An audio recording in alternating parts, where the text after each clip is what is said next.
I want to thank you. This is amazing. I know the fire marshal had to send a lot of people outside, unfortunately. Don't worry, you're safe. But a lot of people are not so happy right now. They're standing. Hundreds of people are outside. That means you have prime real estate, right? Right? You know, I just saw backstage, there's a man that I have great respect for, Dan Gable. We all love Dan Gable.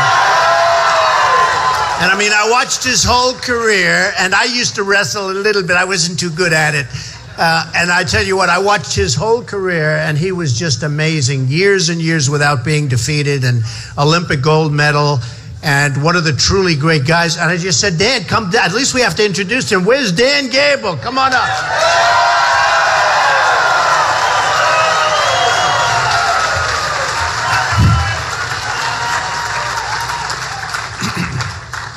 It says in Iowa we wrestle, and we're known throughout the world for a great sport of wrestling.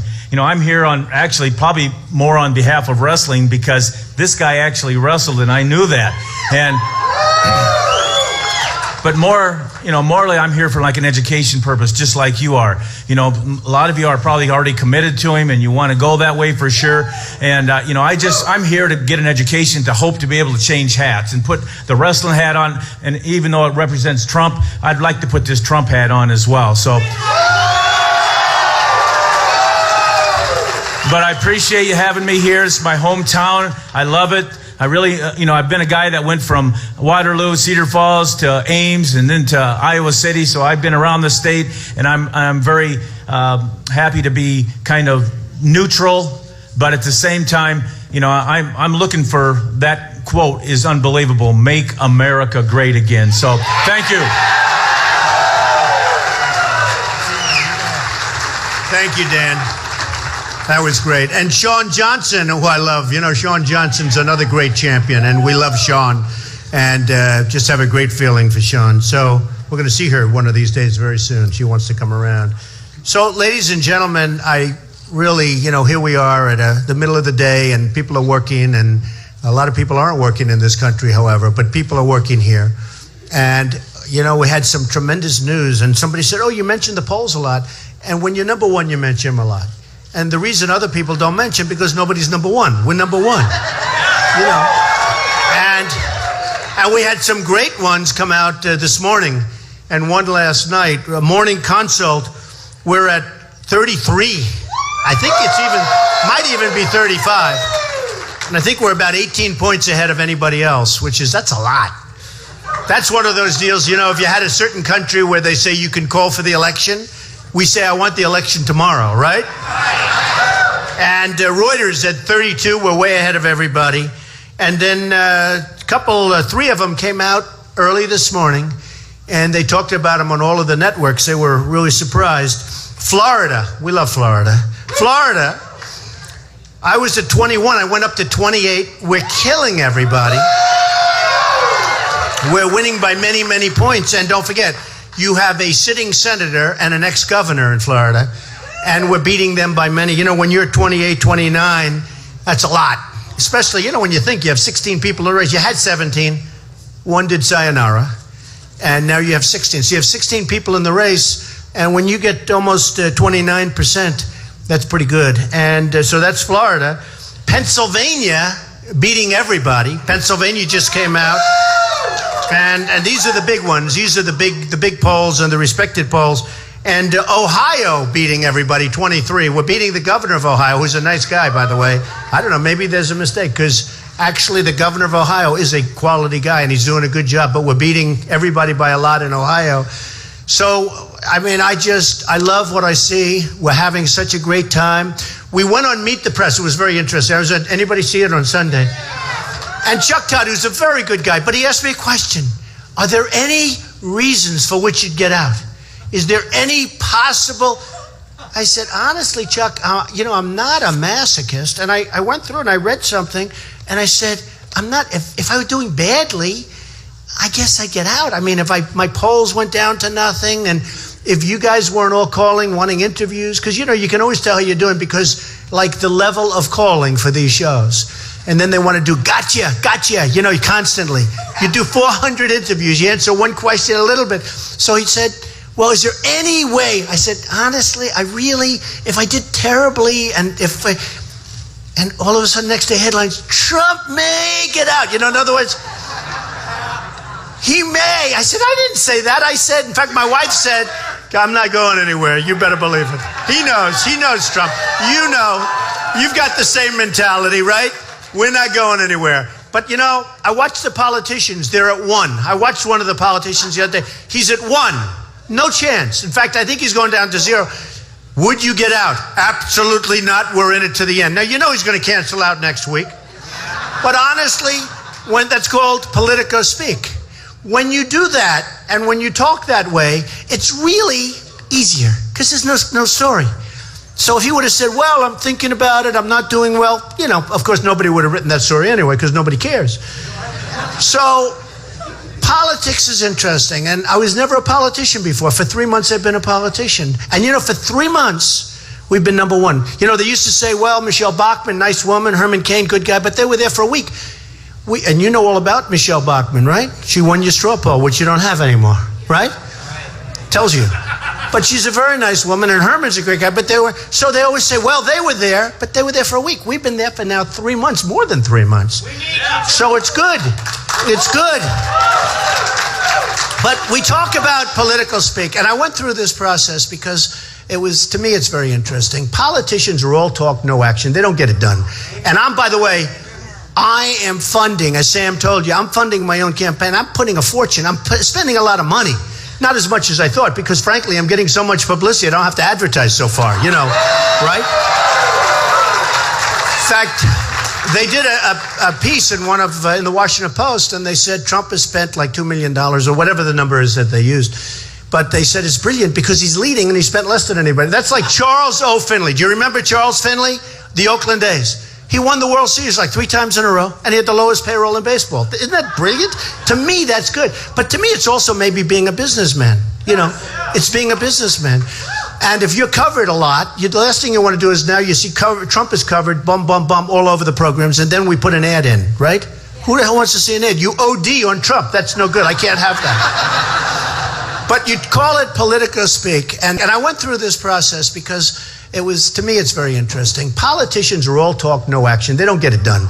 And by the way, I am funding, as Sam told you, I'm funding my own campaign. I'm putting a fortune. I'm spending a lot of money. Not as much as I thought, because frankly, I'm getting so much publicity, I don't have to advertise so far, right? In fact, they did a piece in in the Washington Post, and they said Trump has spent like $2 million, or whatever the number is that they used. But they said it's brilliant because he's leading and he spent less than anybody. That's like Charles O. Finley. Do you remember Charles Finley? The Oakland A's. He won the World Series like 3 times in a row, and he had the lowest payroll in baseball. Isn't that brilliant? To me, that's good. But to me, it's also maybe being a businessman. It's being a businessman. And if you're covered a lot, the last thing you want to do is now you see Trump is covered, bum, bum, bum, all over the programs, and then we put an ad in, right? Who the hell wants to see an ad? You OD on Trump. That's no good. I can't have that. But you call it politico speak, and honestly, I know it better than anybody because I've always been the fair-haired boy when it comes to politics because I was always a contributor. So I know the system, I know it well, and I was watching Jeb Bush, and Jeb Bush announced, he's a nice person, and he announced, and he is the mentor, as you know, of Marco Rubio, who's another nice person. And everybody said Marco will never run because he couldn't do that, it would be total disloyalty. And he would never run because Jeb Bush announced already that he was running. And they end up where Jeb runs, and then a few weeks later, Marco announces he's running. Everyone said, no, that can't be because loyalty. Well, first of all, politicians aren't loyal. You got to remember that. Okay. That was the only problem I had, thinking that maybe but loyalty. So loyalty's bad. And then you could see Jeb was very disturbed, but they went up to him. What do you think of Marco Rubio? Now, I would have said horrible things. I would have said he's a disloyal, that sounded like, right? I would have done that. And most of you would have done that, other than the politicians in the room. And you're all great politicians, by the way. Got a lot of them. This place is packed. But I would have said I wasn't so happy, okay? But I saw Jeb, and he said, oh, I love Marco. He's a great guy. He's my friend. He's my dear, dear friend. I'm so happy he's in the... And you can see he's seething underneath, right? And then they said to Marco, well, what do you think of Jeb? And he said, Jeb is my dear, dear friend. And I said to myself, this is political speak. That's why we're not getting anywhere, folks. We're not getting anywhere. It's not working. We need something that's much tougher, much stronger. You know, they did something today that was my daughter sent me a beautiful article. She was reading a book about Winston Churchill, tough cookie. And it was very interesting. And they said he couldn't get a position in government because they said his tone was tough. His tone, well, he did just fine after that, right? But they thought, and I remember where actually Hillary and Jeb were saying very strongly, and you know, that they thought that my tone was very strong. It was very strong. I'm saying to myself, I have a strong tone. We have people's heads are being chopped off because they're Christian, and plenty of others, by the way. But people's heads are being chopped off. We're getting beaten at every front. We're losing to China on trade. We're losing to Mexico on trade and at the border. We're losing everywhere. I say I'm going to build a wall, and it's going to be a real wall, a big wall, a strong wall. Nobody's coming through unless it's legal. Nobody is coming through. Unless it's legal, nobody's coming through. But if legal, they're coming through. We're going to have a big, beautiful door, and they're going to come through, but they have to come through illegally. Or we don't have a country, folks. Or we don't have a country. If we're going to put up with it, we're just not going to have a country. And, you know, and don't worry, I won't. Don't change. You said, I'm not going to change. It's going to be built. And, you know, it's interesting. So then the politician said, and if you look back 12 years ago, everybody wanted the wall. You know why they couldn't get it done? Environmental impact statements. They couldn't get the environmental impact statements, among other things, but they couldn't. But everybody, you look at all of the people running, and on the Democratic side too, take a look. Everybody thought it was a great idea, but they couldn't do it because they don't know how to build. The cost was too much. The wall was just a little thing, you know, where they drive trucks over it. Do you see the picture in the paper? Where they put a ramp on each side and they drive drugs right over, back and forth. This truck, it's having a field day. It's just terrible. So they all said it won't happen. And they said, and then I made another statement. And I love Mexico, and I love the Mexican people. I have thousands and thousands, over my life, thousands of Mexicans and Hispanics. I'm doing great with the Hispanics. Nobody knows it. A radio talk show host, a Hispanic radio talk show host said, you know, they love Trump. That's right, because the ones that are in the country legally love me. Because they don't want what's happening. They don't want to see what's happening. It's true. They don't want to see what's happening. So, and they want to see a wall, and they want to see what I'm saying. In Nevada, the state of Nevada, you probably saw the poll came down. I'm leading with Hispanics. I'm doing fine with Hispanics. I'm doing great. And once they know and really hear my platform where we're going to bring jobs back from China, from Japan, from all these countries, believe me, we're going to do something. Numbers are going to be phenomenal. We had a poll with the African Americans where I was at 25%. That's a huge number for a Republican primary. It's, I think they said, the biggest number they've ever seen. And somebody said, if you actually got 25% of the African American vote, the election's over. It's over. You win. It's over immediately. So we're doing well, and we're going to continue to do well. I look at what's going on with the country. I look at how we're being taken advantage of in so many different ways. You know, we came up the other day, you saw, with a tax plan that really has been well received, and we're lowering it big league for middle income. We're lowering it big league because the middle income, it's like forgotten. They're like our vets. Our vets have been forgotten. They have been forgotten.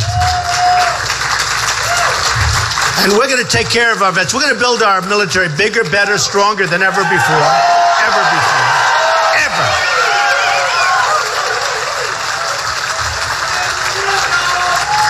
And that doesn't mean we're going to use it. In fact, the stronger we get, the more likely it is that we won't have to use it. Right now, it's true. We don't want to use it. We don't want to have to go to wars. You know, I've taken a very different position on Syria. So we've got $2 trillion in Iraq. We lost thousands of soldiers, thousands, over 5,000. We have wounded warriors all over the place who I love, who we all love. I mean, they're wounded warriors. They're braver than all of us. These are incredible people. We have nothing. We have nothing. Right now, Iran is talking to Iraq. They're going to take it over. In fact, Russia's now talking to Iraq. They're going to do some bombing of ISIS, which, frankly, I think is a great thing. Let Russia bomb ISIS. What are we talking about? What are we talking about? They want to bomb them. Let them bomb them. Bomb the hell out of them. No, bomb them. But, and I said that, and somebody said, oh, that's controversial. A couple of the countries said, no, we will not speak to Russia. We will not talk to Russia. And we will go and confront Russia. What, over Syria? We're going to start World War III, right? Give me a break. We'll know when to play games, folks. We'll know when to play games. This isn't the time. And by the way, now Russia is, when I first made the statement, they were hitting our so-called allies that we have no idea who they are. You have Assad. He's a bad guy. And we're fighting for people. We have no idea who they are. A general, I spoke to him 3-4 days ago, good guy, knows that area very well. I said, what do you think of the allies? We call them the allies. They're called the rebels, Free Syrian rebels. What do you know? He said, we know nothing about them. He said, they could be ISIS. We have no idea. So we're going to spend billions of dollars, all of this money, get into another quagmire. Watch, Russia will be in a quagmire. If you remember, Russia, when it was the Soviet Union, big, they went bankrupt. They went bankrupt over Afghanistan, right? They went back. They were there. They thought it was going to be like a 2-day deal, and it turned out to be a quagmire. Syria is a quagmire. And then you hear, we're going to take in, so originally I heard 3,000 people from Syria, right? We're going to take in 3,000 people. I said, you know what? Taking 3,000 people. I said, you know what? They asked me on one of the shows, what do you think, Mr. Trump? I said, well, couldn't somebody else do it? We're always doing it. Couldn't somebody else maybe do it for a change? But you know what? 3,000, I guess it's okay. From a humanitarian standpoint. You look, it's terrible. And then the next time I was on television, it was 10,000. And I said, I guess, do it. Then, you're right. Mobilize now is right. Then, the next time, I'm sitting down. Listen to this. The next time, thank you. Oh, I thought they were on our side. That's all right. Don't worry. Don't hurt them. Don't hurt them. Nonviolence. Nonviolence. We want to be nonviolent with those people. We want to be nonviolent with those people. That's okay. That's all right. So what happens is the next time I hear, we're taking in 200,000. They want to take in 200,000. Okay? 200,000. And you look at the reports, it's going to cost billions of dollars. We owe $1.9 trillion. We owe $1.5 trillion to China, $1.5 trillion to Japan. Think of it. We owe think of it. We owe 19. It's impossible for us to survive as a country if we keep being stupid. We're not going to have a country left. We're not going to have a country left. So, and thank you for not hurting those people. I thought it was, you really behaved well. Look at the size of this guy. You were so nice. They are so lucky you were so nice.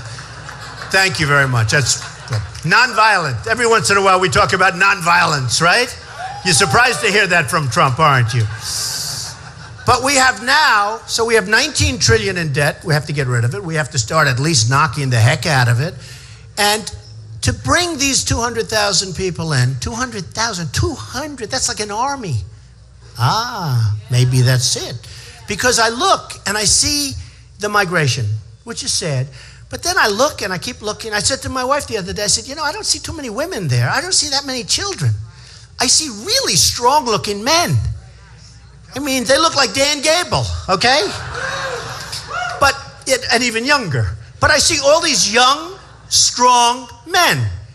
And I'm saying that's a strange migration because they're all men. So then I said, I wonder why they're not fighting for their country, number one. And then you see what's going on in Germany where they're having tremendous problems with what's happening with their women, with these people. And what's happening, you're reading the stories. I hate to even repeat what's going on. So now they want to talk about 200,000. I'm looking at all these men. We're going to bring them into our country. We know nothing about them. They're not documented. They can't give you papers. They don't know anything. We know nothing. This could be one of the great Trojan horses. This could make the Trojan horse look like peanuts. Okay? Now, is that the case? Probably not, but the word probably is not acceptable. It's not acceptable. Probably not. It's probably not the case. But you know what? Why are we taking chances? We're going to spend billions of dollars over a 10-year period. They say it costs billions. And I actually said to one, and I've said it very strongly, because if I'm president And if I win and I become president, they are going back. They're going back. They're going back. They're going back.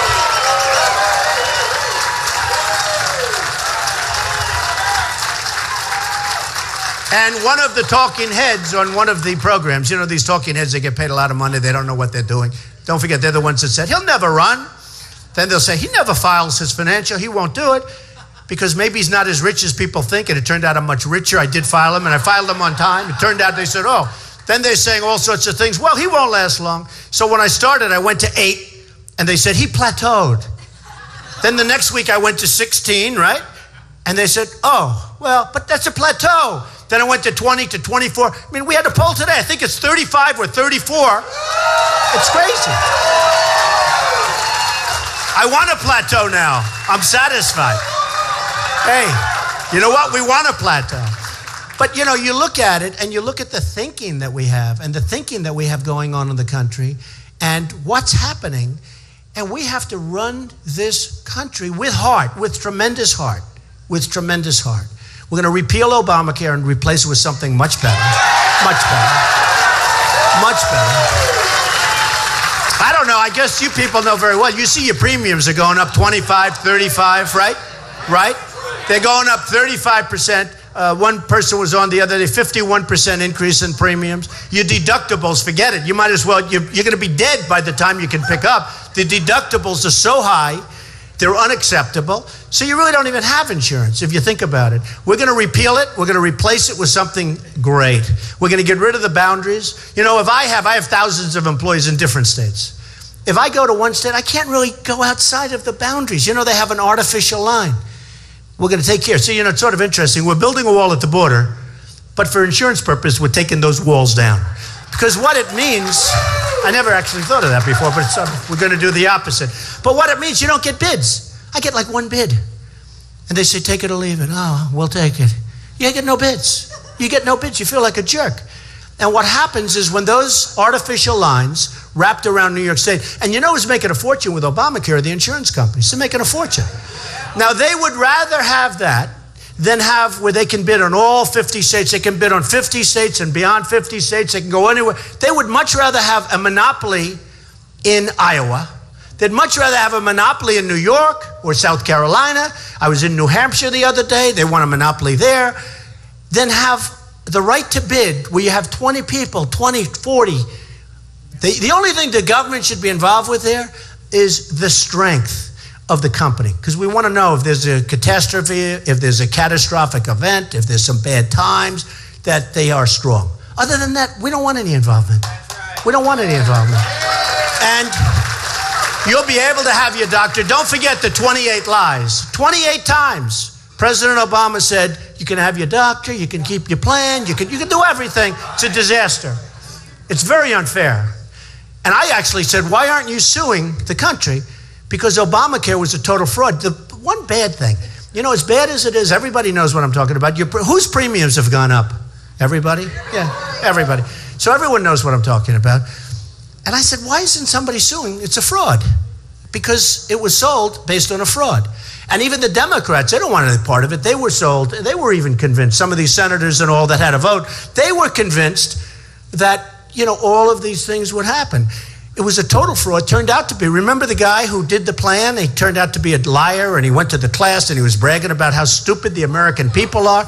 Everybody forget. What was his name, remember? Correct. And everybody was talking about it. Well, that was about a month. That wouldn't lasted a month because there was great anger.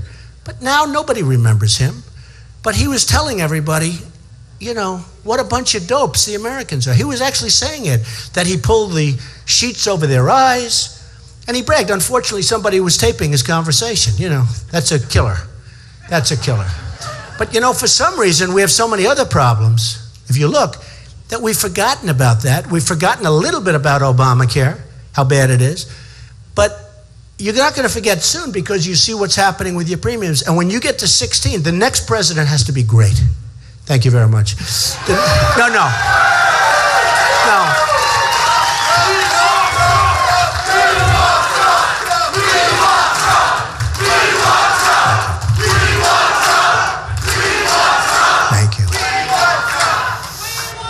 The next president has to be great because in 16, Obamacare just kicks in. You know, it's funny. They gave me a review on my speaking ability. The other day. And they gave me great marks. Really great. In fact, I said, maybe I should do this in charge and do it professionally. No, they gave me great marks. But you know what they said? His one mistake is he speaks through the applause. In other words, people are applauding and I speak through. You know why? Because I'm so excited about talking about this stuff. Because, you know, I don't want to wait for the applause. Does that make sense? And the other thing, you know, I was a good student. I went to a great school and all that stuff. But the other thing, they said, sometimes you won't complete a sentence, meaning, you know, I'll stop because I know my audience, they're smart. I don't have to, I like finish 80% and then I just want to get on to the next sentence because you know what the other 20% is going to be. I don't want to waste time. It's true. It's true. But they gave me these great marks and they said he speaks through the applause. So now what I did the other time, we had an amazing day in Tennessee last week. We had a tremendous, we always have tremendous crowds. Hey, in Dallas, we had 20,000 people in the Mavericks Arena where they play. And we had 20,000 people. Mark Cuban, he was terrific. He said, you want to use it? And we had a few days to fill it up. In Mobile, Alabama, we had 35,000 people. In Oklahoma, we had 20,000 people at a band shell. It was incredible. I mean, it was incredible. And it's fun to speak because a friend of mine last night, he said, are you at all nervous? I said, you know what, it's funny. You don't get nervous, even though I have all these live television cameras. You know, they have trucks outside. Everything's live. My speeches are always live. I'd say, why don't you let me do some non-live so I can repeat it a little bit? You know, it's tough when you're on television. You can't even repeat the same speech. But he said to me, do you ever get nervous? I said, you know, it's funny. There's such love in the room. Every room. There's such love. It's sort of like a happening experience. It's a crazy thing. You don't really get nervous. There's nothing to be nervous about. We're all on the same side. And there's a great feeling in these rooms, not only here, but if I go to any other place. I mean, in Dallas, 20,000 people. I'm sitting there with a little thing like this. And I'm saying, it's like, there's nothing to be nervous. Everybody is going crazy. They're applauding. Because you're saying, you know, they called it the silent majority, and people hit me for that. Oh, that's not nice, because that represented something years ago having to do with Nixon, frankly, and they were saying, oh, that's not nice using the word silent majority. And I said, but you know, it's such a descriptive term because we do have a silent majority. But then I said to myself, it's not really silent. It's really not. I mean, you see yourselves, it's not a silent majority. It's really a very, very aggressive, noisy society now. It's not even a good term to use, silent majority, because it really is a society that wants results. We want to make great deals. We want smart thinking.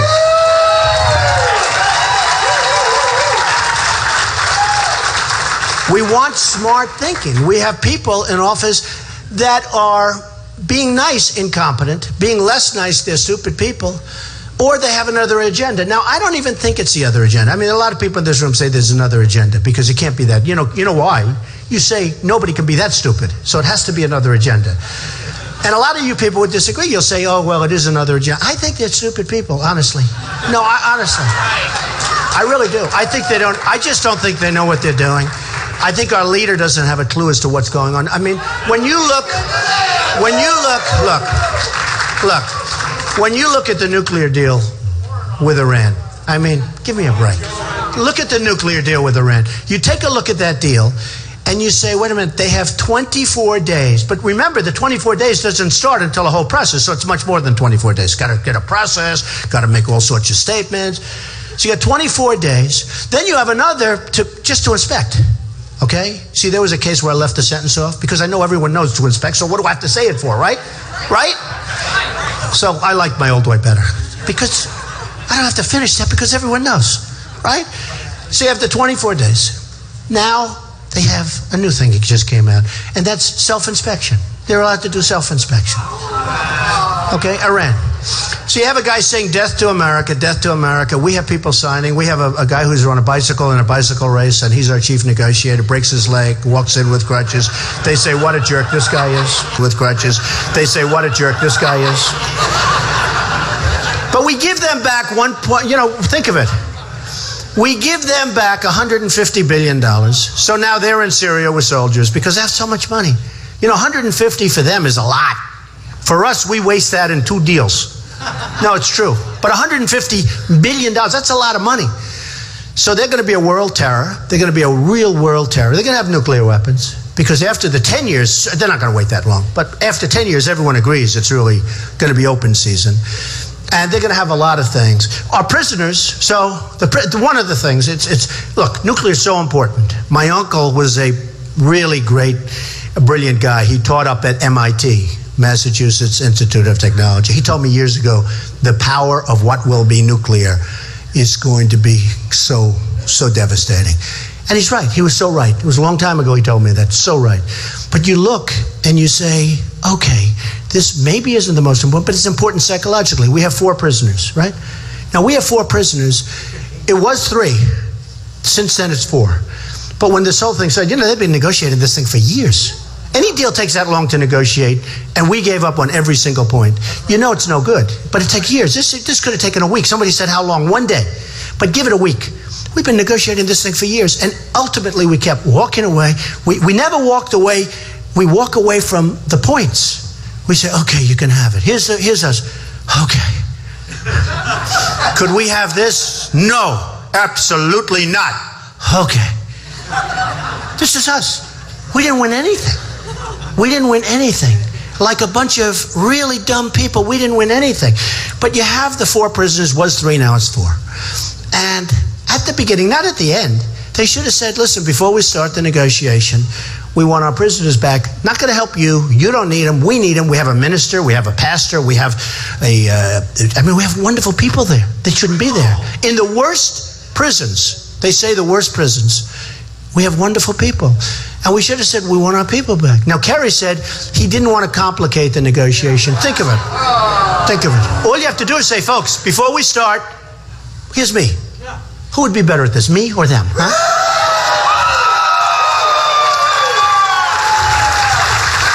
And you go, the beginning, right? I'd say, first thing, good afternoon.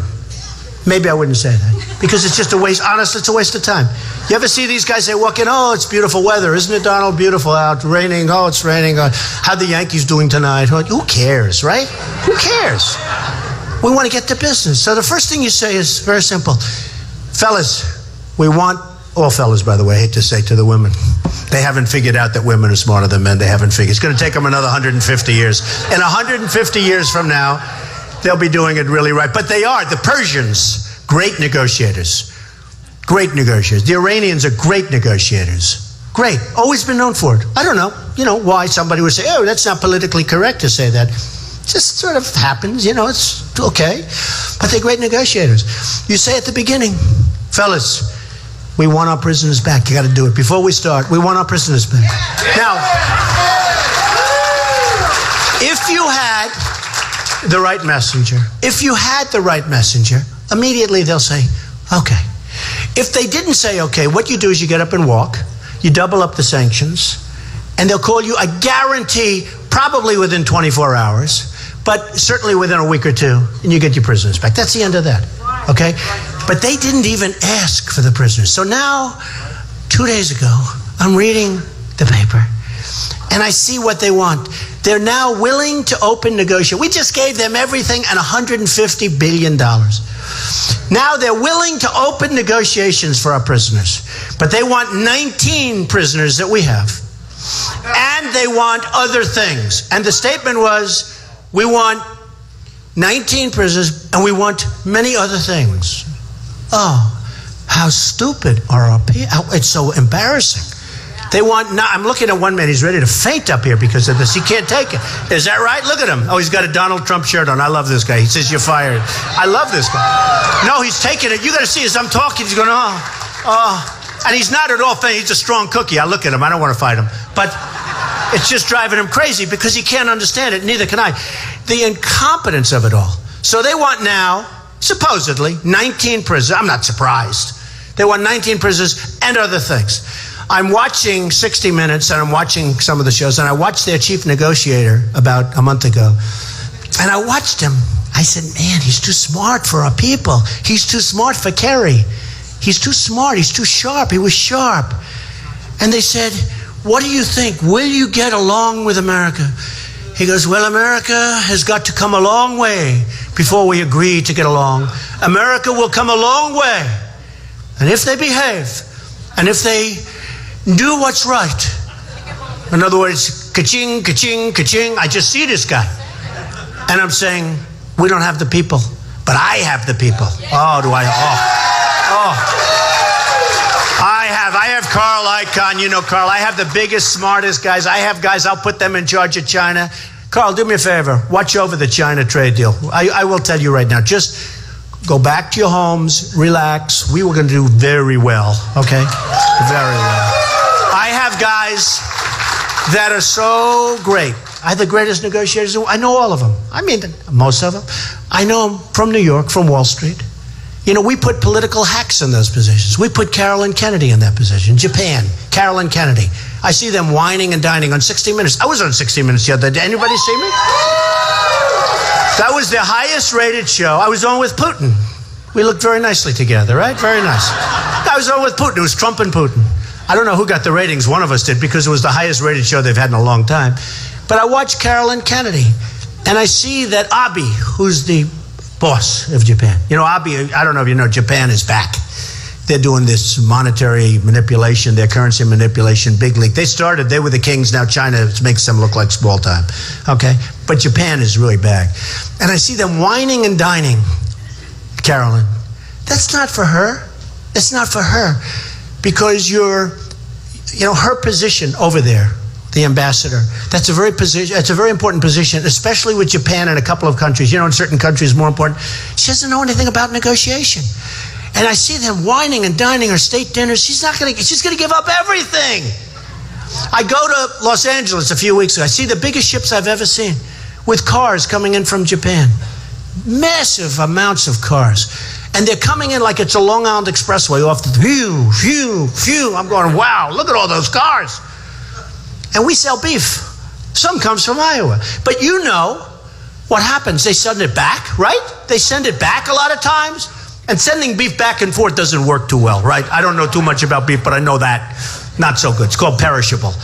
But they send it back. You know why? Because their farmers don't want our beef. So they're farmers, and they're very nationalistic. They don't want our beef. So it goes back and forth. But we, in the meantime, so we have, I said this the other day to my people, I want to get U.S. trade balance. I want to see, what do we make with China? Or what do we lose with China? And Japan and Mexico. I did the three countries. So I did Mexico first, because I wanted to see, because everyone says, you can't have politicians, right? How ridiculous. That wall will cost $7 billion, $10 billion. By the way, anything it costs, I could do it for 50%. It'll be twice as big and much more beautiful, okay? Anything.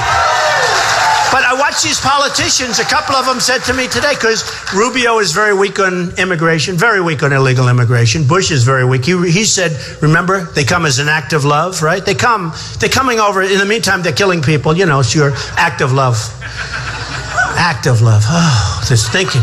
We got to get rid of these politicians, folks. Amen.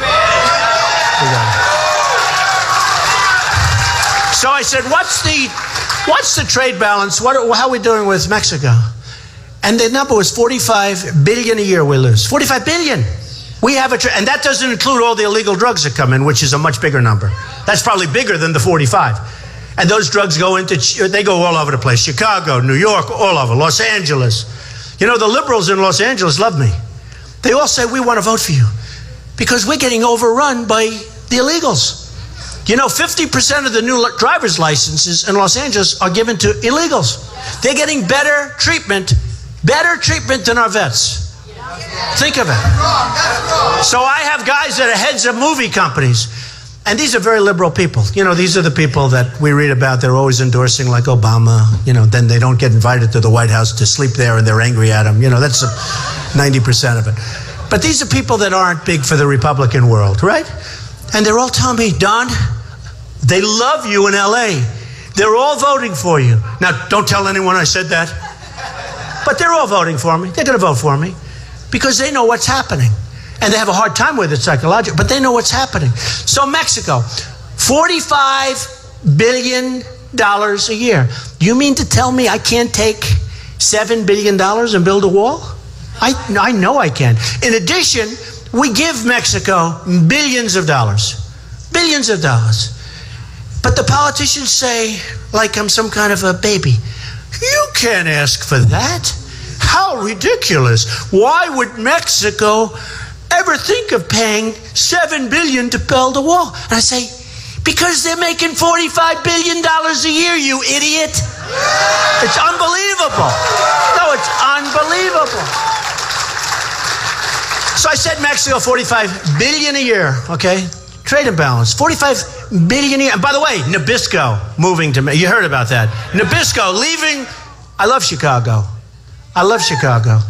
By the way, toughest gun laws in the world, Chicago. And people are shooting themselves all over the place, okay? So when these people want to take away your Second Amendment rights, believe me, just refer them to Chicago. Refer them to some of these places. I'm a big Second Amendment person, believe me, the biggest. But no, when they want to do that, just refer them in. So, okay. So Mexico, $45 billion. Then I say Japan, the cars. How much? Trade imbalance. Almost $60 billion a year. Then I say, okay, this is the one I didn't want to hear. Give me China. Give me China. They come back, and these are great numbers. These are accurate numbers. Almost $400 billion a year imbalance. Imbalance. How do we have? Now, they're taking our jobs. They're taking our money. They're taking our base. And we owe them $1.5 trillion. How does that work? That's like, I always say it's like a magic act. It's like a great magic act. We owe them $1.5 trillion. And they're taking our jobs, our money, everything. They're taking hundreds of thousands of jobs out of Iowa and other places. They're taking it. Now, I have China. They're tenants of mine in my buildings in New York. I have the biggest bank in the world. They're great people. From China, one of the biggest bank. By the way, a bank that makes Citibank look like a speck of dust. It's so big. I think they have 400 million customers. Think of that. It's the biggest in the world. They're my tenant. And I say, the lease is coming due. And they come, we want to renew the lease. I say, really? You know, who speaks? Look, because they respect what I'm saying, because they know I'm right. In a magazine, they had a thing, what do the Chinese most want? And one of the top 10 things that they most want, one of the 10 things was anything Trump. You believe it? And because they respect me. It's just respect. It's respect. So we have an imbalance with China of almost $400 billion a year. Now, if I can straighten out that one deal, our country's in great shape. I mean, I don't even have to worry about Japan, Mexico. I can just do China. It's so big. It's so big. It's so great.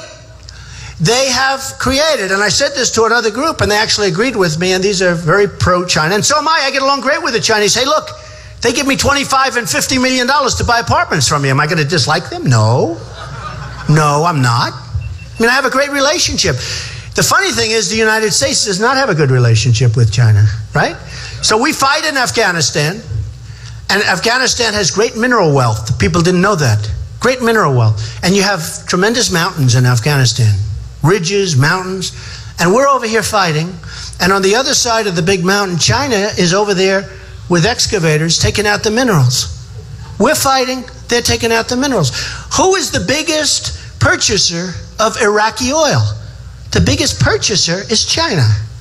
Now, we spend our $2 trillion, our lives, our wounded warriors. The biggest purchaser is China. Look, I take my hat off. I'm not angry at them.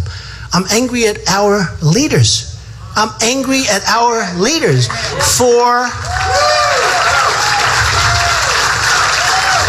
not knowing what's happening. And I'll tell you something. I will bring that down to a point where you'll be very happy, and maybe we'll even make something. And even if we broke even, do you know the difference in our country if we could just be like even? And it's so easy to do. They manipulate their currency. They make it impossible for you folks and businesses to compete. They, by the way, charge taxes all over the place if you're going to send your product in there. We don't. We don't. You know, people talk about free trade. That's not free trade. That's dumb trade. It's dumb trade for us. I'm a free trader. But you need to have people that can represent us properly. I believe in free trade. And all we have to do is say, listen, if you don't bring your currencies up, if you stop because they just did a manipulation, the biggest in the last 2 decades. You read about it 2 weeks ago. Headline. Nobody does anything about it. They devalued their currency the most that they've done, and they've been doing it for a lot. But the last one was a big, because they figure that what we have is we have people and politicians, meaning our leaders, politicians, that are so inundated with other problems between Syria and the Iran deal, which we can't do, and so many other deals, that they've seen this and they are so inundated with so many problems that we'll be able to devalue the most we've done in 2 decades. 2 decades, that's 20 years. That's after killing us for the last long period of time. That we'll do it and we'll get away with it. And they got away with it. In fact, it wasn't even that big a story. But it means you can't compete. And all we have to do is say, fellas, look, here's the story. We're going to charge you tax coming into the United States. I don't think they'll ever pay it, by the way, because I think they'll behave. But we're going to charge you about a 32% tax coming in. And that's peanuts. We're being very nice at 32%, because what they've done is far greater than 32%. But all of a sudden, I have a friend from China who bought an airplane. Bought an airplane in the United States. He can't get it back to China. I said, why? Because the tax is so big that I refuse to pay it. Now, you don't know that. You don't hear these stories. But with China, we don't charge them anything because we have people that don't have a clue. So with my people, believe me, I have the best. I have the best. I always say, not all of them are nice. Do we care if they're nice? Do we really care? I say it all the time. Some of them are horrible, miserable, beautiful people. You know why they're beautiful? They're beautiful because they're going to do a beautiful job for us, because that's what they do. They're great. They're the best in the world. We have the best negotiators in the world. We have better negotiators than the Persians. We have the best in the world, but we don't use them. We use political hacks. We use people that gave campaign contributions, and they get a job in government because they want to work in government. We have people that become ambassadors that shouldn't be ambassadors. And other countries say, wow, this guy really doesn't have a clue. Never been to these countries, doesn't know anything. And these are the people we have. And the nice part is, and I don't know if it's worth it, because it's something that, I'm not used to this. I'm being offered millions and millions of dollars to run. I'm in number 1 position. When you're in number 1 position, man, you wouldn't believe the money could flow in. I don't take it. I sort of feel like maybe I'm as stupid as the people representing us. It's just so foreign to me. No, I don't want it. I don't want it.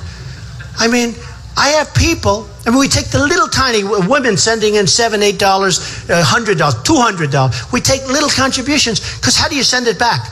They want to invest in the campaign, and it's a great thing. And if you sent it back, I'm sorry, we're not taking your $7. We're not taking your $322. You can't do it. But so it's little stuff. And I want them. I love those, because that's an investment. That's like somebody proud of the country. But we're not taking the contributions. We're not taking contributions of millions, $5 million from a lobbyist, $2.5 million from these special donors and special interests. And everybody that puts up that money wants something for it.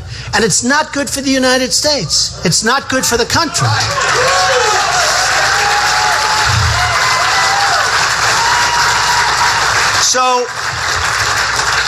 So I'm self-funding. I'm the only one that's self-funding. When you look at Hillary and Jeb and Marco and all of the people, they're all taking tremendous amounts of money.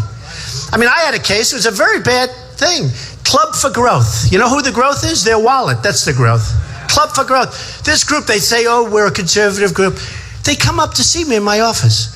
The guy asked me for $1 million. I said, I never even heard of him. He wants $1 million. I don't mind. I can give him $1 million. But I never heard of the guy. So he comes up. They want $1 million for Club for Growth, a conservative organization. So I'm conservative. I said, well, that's fine. But, and I get it in writing to show you how stupid they are. He puts it in writing, writes me a letter. We'd like him in. We turned him down. They did negative ads on me in Iowa. Do you believe? Did anybody see the ads? They were actually good ads for me. I look good. I was younger. I really looked. I actually said, I wish I could look like that again. Wow.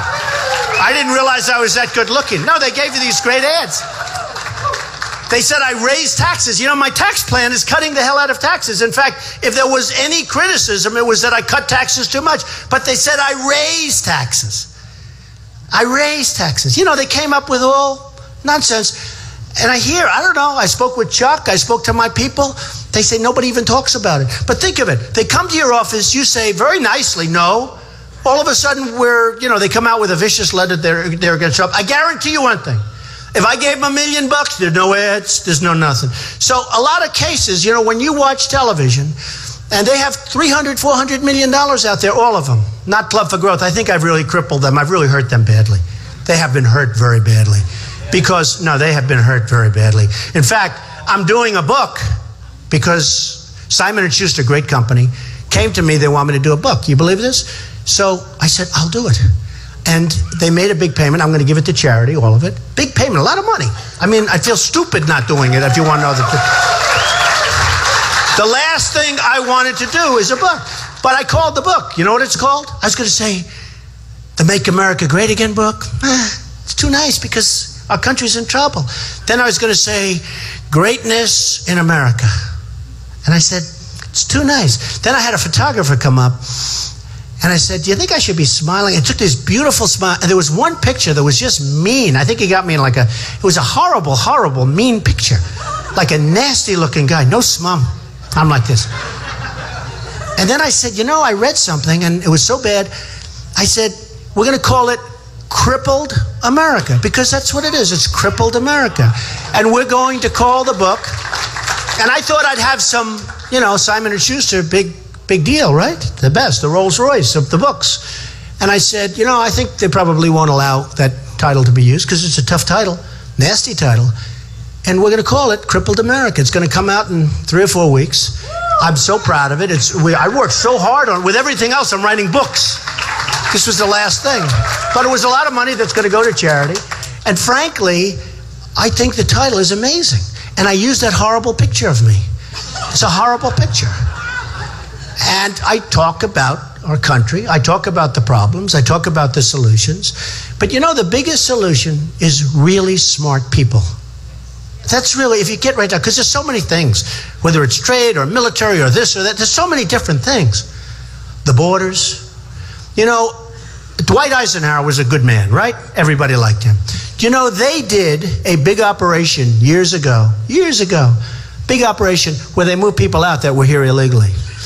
And it didn't work because they were moving them right over the border, and they kept coming back. And then you know what happened? They moved them all the way down south.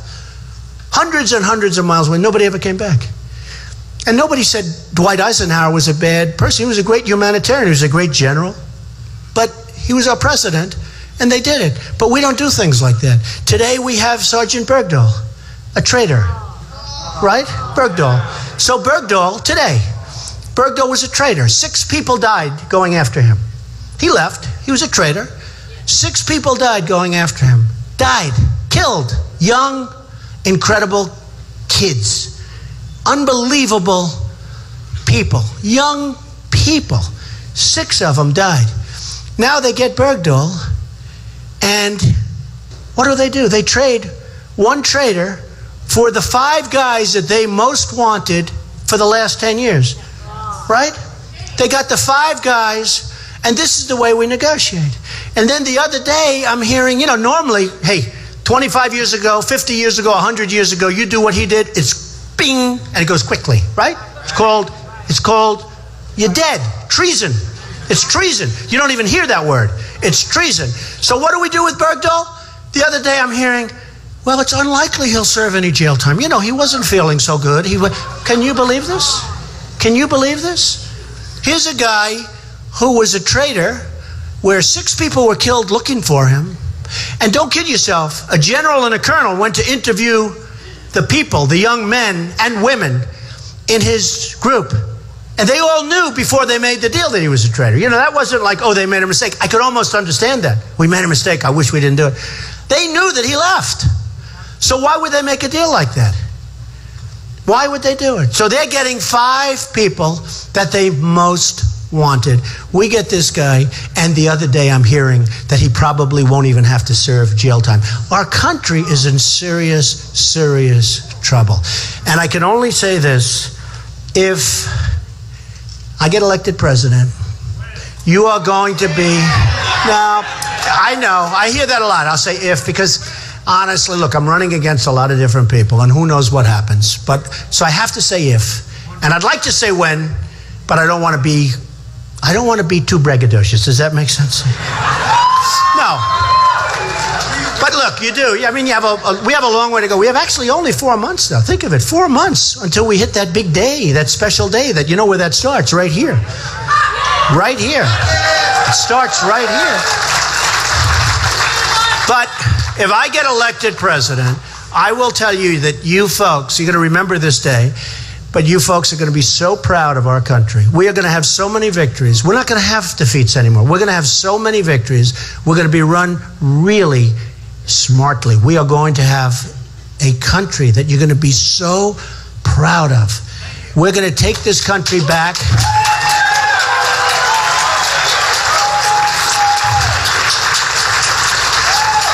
And we have something that's amazing. We have the people. I see the people. I see it everywhere I go. The people are so incredible. So we're going to take this country back. We're going to make America great again. And I say it now, and I've been saying it for the last week, and I see it. I know we can do it. We're going to take it. We're going to make it better than ever before. We can do that. Better than ever before.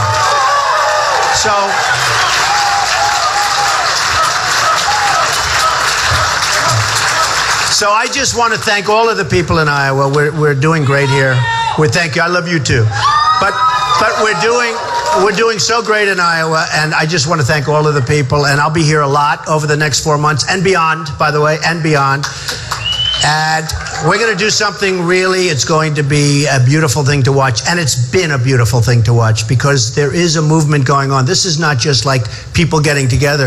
This is a big movement that's going on all over the country, and you know what it represents. We're getting the biggest crowds, the greatest people. I just want to thank everybody, and I will see you soon. I'll be back very soon. Thank you very much. Thank you. Thank you.